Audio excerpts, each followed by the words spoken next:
Hey guys, how's it going? All right, I just want to give you guys a little story about what happened to my car a couple days ago. So basically, what happened was the car was driving fine all day without any kind of issue, and I went to Walmart, parked it there, got something, came back, and out of nowhere, it wouldn't crank. It's the no crank, no start issue that I had. So basically, everything on the dash worked fine.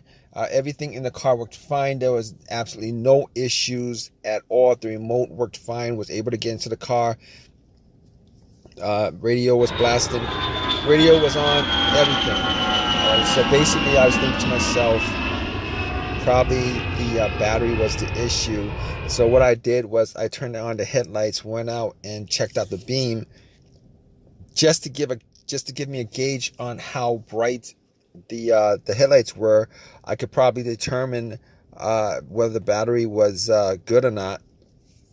And the headlights were really bright. So right off the bat, I was thinking if they were that bright, I should at least get like a really slow crank if the battery was kind of low. Regardless, I had to check out where the battery was. I went and checked out where the battery was just to make sure that all the terminals were clean and they were tight. And I noticed that the terminals were a little bit corroded. There was some white bluish stuff on there. So what I did was I took out a bottle of Coke, poured it on the terminals, and was trying to clean it with some paper towels, and was able to clean it pretty good. Now the terminals weren't super tight.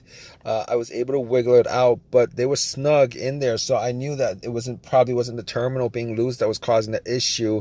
And then after I cleaned it up, popped it back on, and tried to start the car, it did the same thing. It wouldn't crank, it wouldn't start. But everything else seemed to be working all right. So at that point, I was thinking to myself, all right, maybe it could be a weak ground wire. If you guys don't know what where the ground wire is, the main ground wire is pretty much the negative terminal, and most of the time it connects to the frame of your car. So I checked it just to make sure there's no corrosion, that it wasn't split or anything like that. There was no issues with it. So what I did after that was, I had a battery pack that I bought a couple of months ago, because I had the same situation where I swapped out the battery. I was hoping that it was the battery, even though I swapped it out, considering I could actually just swap it out at Walmart. So I actually put the battery pack on there.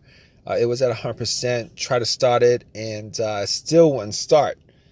So at that point, I knew it was probably not the battery. And even though, I didn't think it was the alternator, I could probably just at that point rule out the alternator, because if it was the alternator, the car would have at least slow cranked, or I would have been able to start it. And then once I took the battery pack off, it would have just died out. So at that point, I was able to rule out a bunch of stuff. I was able to rule out the battery, the ground cable, and the alternator, even though that probably wouldn't have caused the issue. So after going through that, I was thinking to myself, could it be something? Could it be the car's computer ECU? Because I did see a check engine light on my dash, and that check engine light was there. It's been there for a while, and I believe it was for a O2 sensor issue. Now, I did have an OBD2 that I bought from Walmart, and it was a $19 OBD2, one of the cheap ones, and I pretty much hooked it on to the OBD port, and tried to make sure that I was actually getting a connection between the car's computer and the car itself.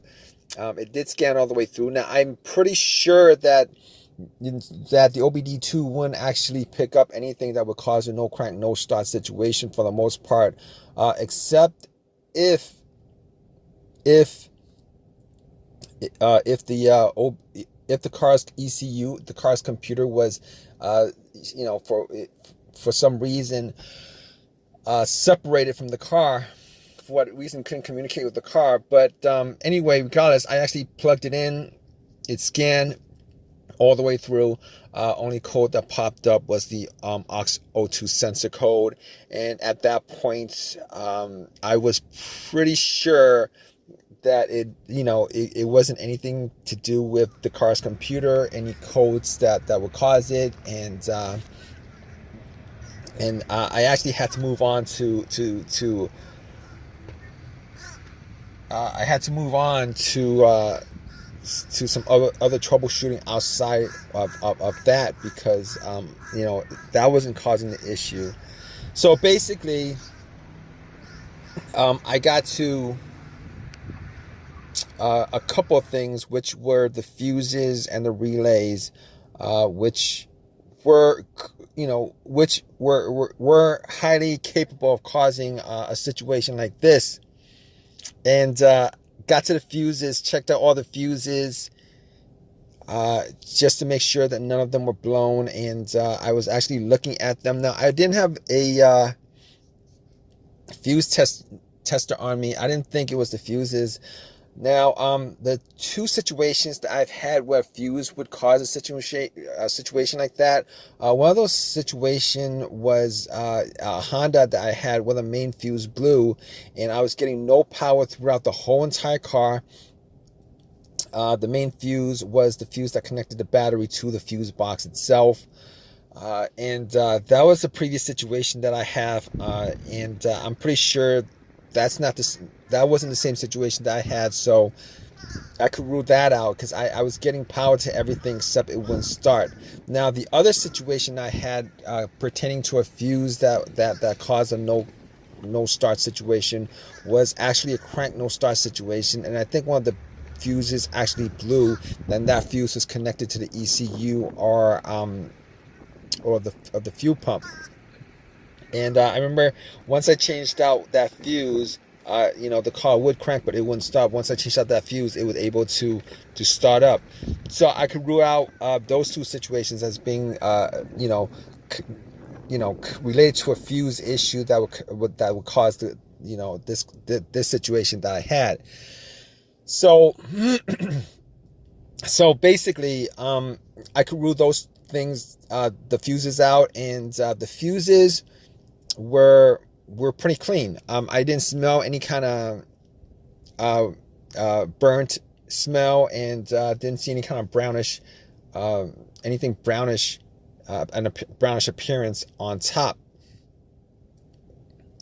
So at that point, I was able to kind of rule out the fuses, not at 100%, but I was able to rule out the fuses for the most part. So basically, at that point, I had a situation where I was maybe, it could have been the relays or the starter. That's what the two situations that came up. But I didn't think it was the starter, because I did switch out the starter about, I would say I switched out the starter about 1.5 years ago, and that was, it seemed like it was a starter issue, but I didn't really want it to be a starter issue, considering I only put maybe like 20,000 miles on my car, and I think they should last a lot longer than that. But anyway, before I even went there, I looked at the relays, just to see whether they had issues or not. Now, I couldn't make out whether the relays had issues, but I did get to the starter relay. I pulled it out. It looked like it was a bit dirty or whatever, but I had some rubbing alcohol, put it on some paper towel, and wiped the connectors, put it back in, try to start it. It really didn't do anything. Didn't change up the situation. So I was thinking, it was a weird situation because it would click every time I would try to start the car. It would click, but it wouldn't crank. It wouldn't crank at all. Normally when it clicks, it normally means that the relay is working, because that's what the relays do when there's electricity going through, that it clicks to connect the connection, to whatever it's relaying the electricity to. But regardless of that, I actually had another relay that I was able to swap out with that, and I actually was looking for another relay with the same, with a similar relay in the box, and I was actually able to find one. And what I did was I took that relay out, and I swapped it with that with the other relay, and I went back and tried to start it, and guess what? Bam! It started up. It worked without a problem. And at that point, I knew that it was the relay that was the problem. All right. So it was a pretty easy fix. I drove to AutoZone, which was within that whole shopping center. Swapped out the relay, and that was like 3 days ago. Haven't had a situation since. I've been driving the car, turning it on, off, for 3 days. Haven't had that situation at all. So just want to give you guys, just gonna give you guys that story of a quick fix that I had of my car. If you guys are in the same situation, you guys watching this video, hopefully you guys have an easy of a fix as I had on my car. You guys have a comment, leave your comment in the comment section. Please give me a thumbs up. Please subscribe. Like I said, if you guys are in the same situation, just go through the steps that I went through as far as trying to figure out, the situation with my car. And, you guys should be good as far as, troubleshooting and diagnosing your particular problem. Take care.